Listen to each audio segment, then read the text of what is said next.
തദ്ദേശ തെരഞ്ഞെടുപ്പ് തോൽവി ജനങ്ങളോട് വിശദീകരിക്കാൻ ഗൃഹസന്ദർശന പരിപാടിയുമായി സിപിഐഎം ജനുവരി 15 മുതൽ 22 വരെ പാർട്ടി പ്രവർത്തകരും നേതാക്കളും വീടുകൾ സന്ദർശിച്ച് ജനങ്ങളുമായി സംവദിക്കും. വിശ്വാസത്തെ രാഷ്ട്രീയ ലാഭത്തിനായി ബിജെപിയും യുഡിഎഫും ഉപയോഗിച്ചെന്ന് സംസ്ഥാന സെക്രട്ടറി എം.വി. ഗോവിന്ദൻ മാസ്റ്റർ ആരോപിച്ചു. മറ്റത്തൂരിലെ കോൺഗ്രസ് ബിജെപി കൂട്ടുകെട്ട് കൂറുമാറ്റത്തിന്റെ കേരള മോഡലാണ്. പ്രതിപക്ഷ നേതാവ് അടക്കം ഇതിനെ ന്യായീകരിക്കുകയാണെന്നും ഗോവിന്ദൻ മാസ്റ്റർ കുറ്റപ്പെടുത്തി. അപ്രതീക്ഷിത പരാജയം ശരിയായ നിലയിൽ വിലയിരുത്തി അടുത്ത നിയമസഭാ തെരഞ്ഞെടുപ്പിൽ നല്ല മുന്നേറ്റമുണ്ടാക്കാൻ സാധിക്കണമെന്നതാണ് സിപിഐഎം സംസ്ഥാന സമിതിയുടെ വിലയിരുത്തൽ. LDF പ്രവർത്തകർക്കും നേതാക്കൾക്കുമുണ്ടായ അമിത ആത്മവിശ്വാസം തെരഞ്ഞെടുപ്പിൽ തിരിച്ചടിയായി. ഇക്കാര്യങ്ങളെല്ലാം ജനങ്ങളോട് വിശദീകരിക്കും. ഇതിനായി ജനുവരി 15 മുതൽ 22 വരെ ഗൃഹസന്ദർശന പരിപാടി സംഘടിപ്പിക്കാനാണ് തീരുമാനം. പാർട്ടി പ്രവർത്തകരും നേതാക്കളും വീടുകൾ സന്ദർശിച്ച് ജനങ്ങളുമായി സംവദിക്കുമെന്ന് എം.വി. ഗോവിന്ദൻ മാസ്റ്റർ പറഞ്ഞു. തദ്ദേശ തെരഞ്ഞെടുപ്പിൽ ഇടതുപക്ഷത്തെ മുഖ്യ ശത്രുവായി കണ്ടുള്ള പ്രചാരവേലയാണ് നടന്നത്. സർക്കാരിനെതിരെ എന്തെങ്കിലും ചൂണ്ടിക്കാട്ടി വോട്ട് നേടാൻ UDFന് കഴിഞ്ഞിട്ടില്ലെന്നും ഗോവിന്ദൻ മാസ്റ്റർ ചൂണ്ടിക്കാട്ടി. കേരളത്തിലുണ്ടായ ഈ അപ്രതീക്ഷിതമായ പരാജയം ശരിയായ ദിശാബോധത്തോടെ വിലയിരുത്തി അടുത്ത അസംബ്ലി തെരഞ്ഞെടുപ്പിൽ നല്ല മുന്നേറ്റം സൃഷ്ടിക്കാൻ സാധിക്കണം എന്നാണ് പാർട്ടി പൊതുവെ തീരുമാനിച്ചത്.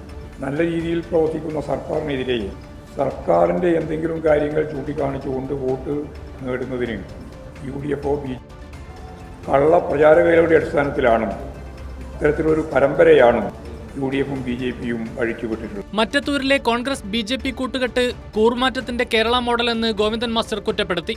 കൂറുമാറ്റമുണ്ടായത് കോൺഗ്രസ് ജില്ലാ ജനറൽ സെക്രട്ടറി ഉൾപ്പെടെയുള്ളവരുടെ പിന്തുണയോടെയാണ്. പ്രതിപക്ഷ നേതാവടക്കം ഇതിനെ ന്യായീകരിക്കുകയാണെന്നും അദ്ദേഹം വിമർശിച്ചു. മുഴുവൻ UDF കോൺഗ്രസ് അംഗങ്ങളും BJPയിലേക്ക് ചേക്കേറുന്ന കാഴ്ച കേരളം കണ്ടത് നിമിഷ നേരം കൊണ്ട് മുഴുവൻ കോൺഗ്രസ് വാർഡ് അംഗങ്ങൾക്കും BJPയായി മാറാൻ യാതൊരു പ്രയാസവുമില്ല എന്നാണ് കൂറുമാറ്റം. എല്ലാ കോൺഗ്രസും മാറി BJPയിലേക്ക് ചേക്കേറുന്ന അവസ്ഥയിൽ നമ്മൾ കാണുന്നത്. അവിടെ കോൺഗ്രസിൻ്റെ ജില്ലാ പാർട്ടിയുടെ നേതൃത്വത്തിലുള്ള ജില്ലാ ജനറൽ സെക്രട്ടറി ഉൾപ്പെടെ അവരുടെയെല്ലാം പൂർണ്ണ പിന്തുണയോടുകൂടിയാണ് ഈ കൂറുമാറ്റം നടത്തിയത്. VD സതീശൻ ഉൾപ്പെടെയുള്ളവരെല്ലാം ഈ കൂറുമാറ്റത്തെ ന്യായീകരിക്കുന്ന അവസ്ഥയാണ് വന്നു ചേർന്നിട്ടുള്ളത്. കേരളത്തിൽ മതനിരപേക്ഷ ഉള്ളടക്കമുള്ള ജനസമൂഹം നിലനിൽക്കുന്നുണ്ട്.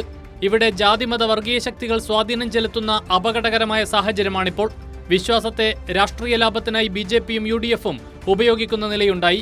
ഇത്തരം ശക്തികൾക്ക് കേരളത്തിൽ സ്വീകാര്യത ഉണ്ടാവുകയാണ്. കേരളത്തെ വീണ്ടെടുക്കുക എന്നത് വർഗീയ ശക്തികൾക്കെതിരായ കടുത്ത പോരാട്ടത്തിലൂടെ മാത്രമേ സാധിക്കുകയുള്ളൂവെന്നും ഗോവിന്ദൻ മാസ്റ്റർ വ്യക്തമാക്കി. കൈരളി ന്യൂസ്, തിരുവനന്തപുരം.